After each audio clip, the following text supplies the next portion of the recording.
Olá, pessoal, tudo bem? Esse é mais um vídeo do canal Educaberge. E, como sempre, a gente traz as pessoas com as melhores qualidades para falar com vocês. Hoje não é diferente. Então, não esquece, se você curte as nossas entrevistas, os vídeos que a gente faz, dá um like aqui embaixo, compartilha para a gente continuar fazendo esse trabalho. Hoje, a gente vai trazer uma pessoa muito legal. É a professora Henriette Porciúncula, uma super parceira nossa que está sempre nos nossos eventos. Ela é mestre em educação, especialista em planejamento e técnicas de ensino e atua com teatro corporativo e edutainment. Uma coisa bem diferente, né? Então, vamos lá. Henriette, a gente resolveu trazer você aqui porque a gente ouve muito falar sobre o lúdico, como trabalhar o lúdico nas organizações. Então, essa é uma dúvida que todo mundo tem. Qual é a vantagem de trabalhar o lúdico nas organizações? Bom, primeiro queria agradecer a Berge, a Angélica e toda a equipe, que é uma galera que eu gosto muito. A gente não está todo dia junto, mas quando a gente se vê é uma festa, uma galera muito comprometida, e essa vertente, né, que vocês ainda bem que criaram esse canal, né, antecipadamente para levar informação. Eu acho assim, gente, se a gente pensa num mundo corporativo de muita exigência, de muito controle, de muito resultado, e se a gente tem uma liderança preocupada com o seu time, a gente pensa no lúdico como um elemento para relaxar essa vertente de muita cobrança. As empresas hoje têm essa preocupação, e eu acho, gente, que passa muito pela cabeça do líder. Então, essa liderança precisa ter uma preocupação muito grande de como é que esse lúdico, e até porque a gente às vezes atrela o lúdico a uma coisa que é mera passagem do tempo. Para vocês terem uma ideia, o lúdico e a atividade lúdica e a atividade prazerosa, né, e a atividade recreativa, ela vem dos primórdios, dos homens das cavernas. Eles vibravam quando eles conseguiam uma nova caverna, quando eles conseguiam uma nova caça.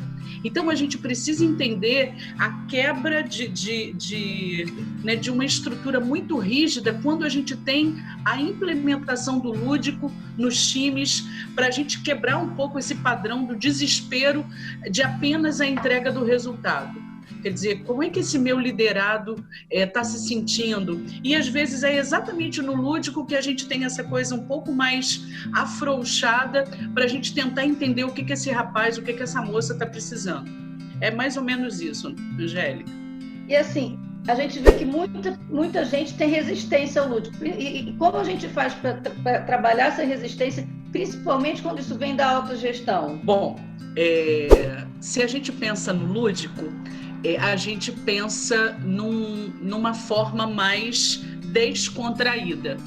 E se eu tenho um gestor muito severo, essa pessoa não vai querer mostrar fragilidade ou vulnerabilidade, né? Talvez a vulnerabilidade sejam palavras que estão muito na moda, mas todas as vezes em que a gente coloca e evidencia por exemplo, o meu medo de perder, porque às vezes a gente tem no time pessoas, eu não quero participar porque eu tenho medo de perder.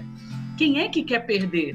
Agora, a gente precisa relativizar na equipe também, quando, por exemplo, a gente tem um jogo, quando a gente faz uma atividade onde o time inteiro esteja jogando, que fragilidades são essas? Como é que o liderado e o liderando, como é que essas pessoas se intercomunicam? Então, mostrar essa fragilidade, às vezes, talvez não seja o melhor momento para esse chefe, talvez ele não queira mostrar aquilo que ele tem como fragilidade. Agora, essa dificuldade de mostrar a satisfação, até porque a gente pensa na atividade recreativa como uma brecha. E por que essa brecha não é colocada em mais horários na atividade de trabalho? Né? A gente tem aí uma série de oportunidades que esse time pode mostrar, mas às vezes as pessoas não querem mostrar aquilo que elas são, com medo de serem criticadas. Bom, e aí, se você pensa que a atividade lúdica gera prazer, gera entretenimento, a gente tem respeito às regras. Um cara que respeitou as regras na infância é um cara que vai traduzir isso nas suas próprias relações. Então, é preciso que esse efeito lúdico possa estar nas empresas, não como mera passagem do tempo, mas como reflexão da sua atuação naquilo que ele realiza dentro das corporações. Tá. E quais são as principais ferramentas para a gente trabalhar esse lúdico dentro das organizações? Bom, para vocês terem uma ideia, ano passado, hoje eu sou consultora parceira de uma empresa, que é a Conexão Talento, e a gente, quando eu e a Vivian Alfradique, que é uma consultora amiga, estávamos conversando, a gente foi pesquisar. E aí a gente pensou, imagina um time de 350 pessoas, e aí a gente pensou no team building. E aí o team building, gente, ele acaba levando uma série de propostas, muitas regras, mas precisa do compromisso de quem está participando. Então, para pensar como é que o lúdico tem tudo a ver com a incorporação das regras de uma empresa, mas isso é traduzido de uma forma mais leve. Então, a gente tem o team building, né, que é a construção dessas equipes. Eu tenho o trabalho de formação de laços.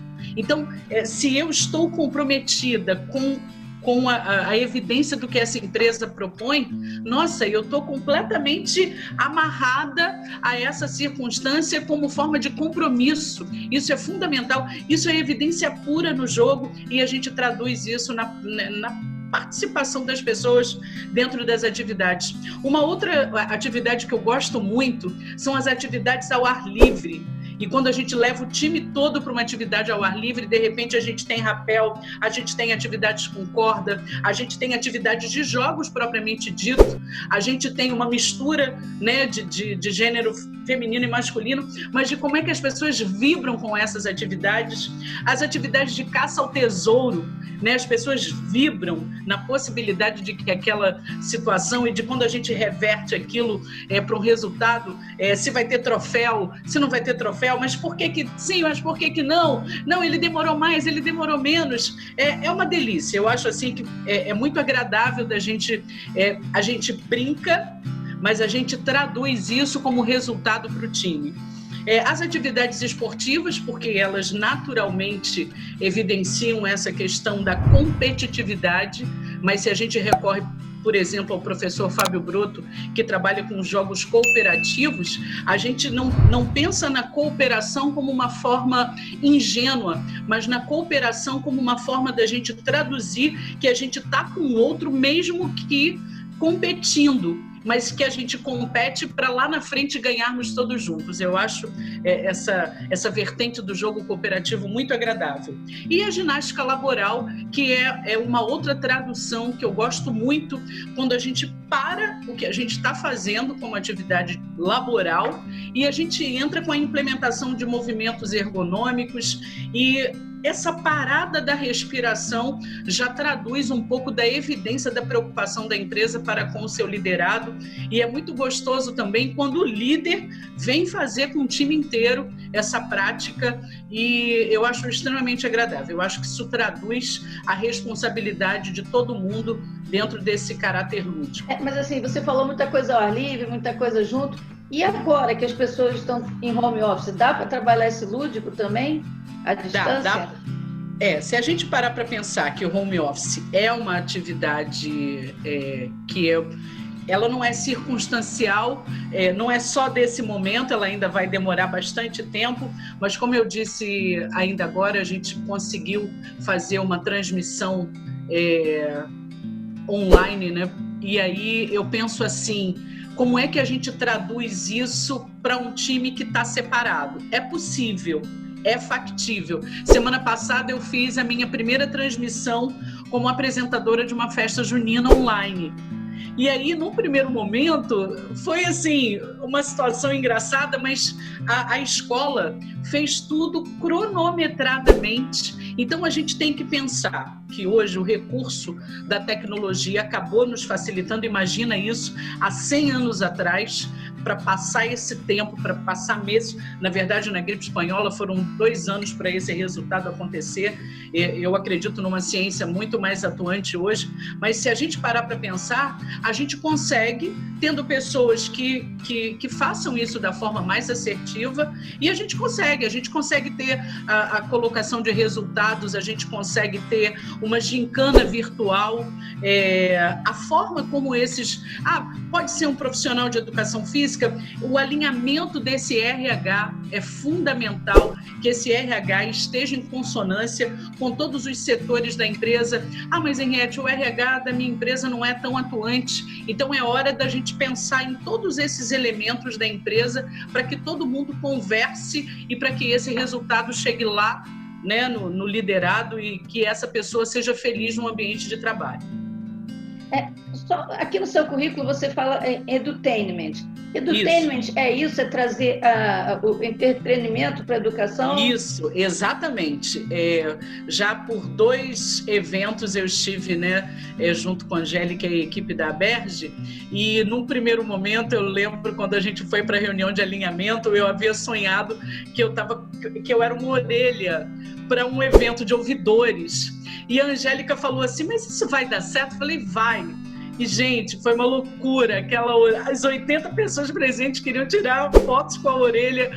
Então, assim, a educação e o entretenimento, elas fazem uma junção e elas têm uma resposta para com o público. E aí a gente tem entrosamento, a gente tem diversão, a gente tem a oportunidade dessa ludicidade ser colocada, né, de forma prazerosa, fazendo significado para quem está assistindo. Eu acho que quando a gente traz esse significado e mostra o porquê, a tarefa do edutainment fica escancarada, fica traduzida, né, da forma mais verdadeira. É muito legal. E sim, que mensagem, Henriette, você quer deixar para as pessoas e para as empresas diante desse novo normal? Que a gente sabe que agora vai ter essa questão do home office, vão continuar os eventos à distância, porque isso facilitou muito a participação. O Brasil é enorme, então isso Sim. facilita muito a mobilidade, né, e a adesão das pessoas. Então, qual é a mensagem que você quer deixar? Eu queria primeiro, Angélica, dizer para todo mundo que, independente de todas as mudanças que a gente está sendo lançado, a gente é um ser humano, né? E o nosso liderado, ele precisa de atenção. Se de repente uma empresa muito grande, o diretor dessa empresa não pode ligar para cada colaborador, quem é a chefia imediata que pode ligar e perguntar como é que está você, como é que está a sua família? A gente está falando de uma crise de saúde mundial. E quando eu estou falando de saúde, não é o fato da gente ter uma ausência de doença. A gente tem que lembrar que a gente tem um organismo que é vivo, mas que eu tenho sentimentos. Então, assim, o que dá alma às empresas são as pessoas que lá estão. Então, que a gente possa traduzir para essas pessoas o quão valorosas elas são, o quão necessárias. Eu tenho estado ativa no LinkedIn e eu vejo a força que uma recolocação tem para um cidadão que há muitos meses não trabalhava. Então, vejam, como é que é necessário a gente evidenciar o valor que as pessoas têm dentro das empresas, dentro das corporações, por mais tecnológico que nós tenhamos nos tornado. Eu acho que a gente precisa evidenciar o valor que as pessoas têm e essa alma precisa ser traduzida numa ligação, num e-mail direto. Se puder ligar, é muito melhor. A pessoa, com certeza, vai se sentir muito mais incluída nessa grande loucura que a gente está, e a gente vê o sentimento traduzido. Eu acho isso muito importante. E a minha fé na ciência brasileira, eu tenho certeza que a gente vai conseguir. As minhas orações hoje são pautadas, eu peço por muita gente. Eu estou com um grande amigo, inclusive, internado, mas assim, eu peço muito pela ciência, sabe, gente? A gente precisa acreditar que esse país tem uma frente de ciência muito importante. E agradecer o carinho, Angélica, mais uma vez. Me sinto muito feliz de poder dizer o quão importante as atividades lúdicas têm e de como isso impacta nos times. E para quem quiser, eu estou aí, e a gente leva um trabalho muito legal, muito comprometido. Gente, Então, eu quero deixar aqui. Henriette, quais são as suas... Me dá só as suas mídias que aí eu vou falar para eles seguirem, eles colocam na... Isso, o meu Instagram é o @henrietteporciúncula e lá está, né, no meu Linktree está telefone, e-mail e é isso. Tá. Então, Henriette, muito obrigado por ter dividido com a gente todo esse seu conhecimento. Gente, não esquece, se vocês curtem o canal, segue, dá um like, compartilha e vamos também seguir a Henriette nas redes, porque ela tem coisa muito legal pra gente. Então, segue lá o Instagram da Henriette, que é o @HenriettePorciúncula, que vai ter muita coisa pra gente trabalhar junto, tá bom? Isso. Obrigada e até a próxima.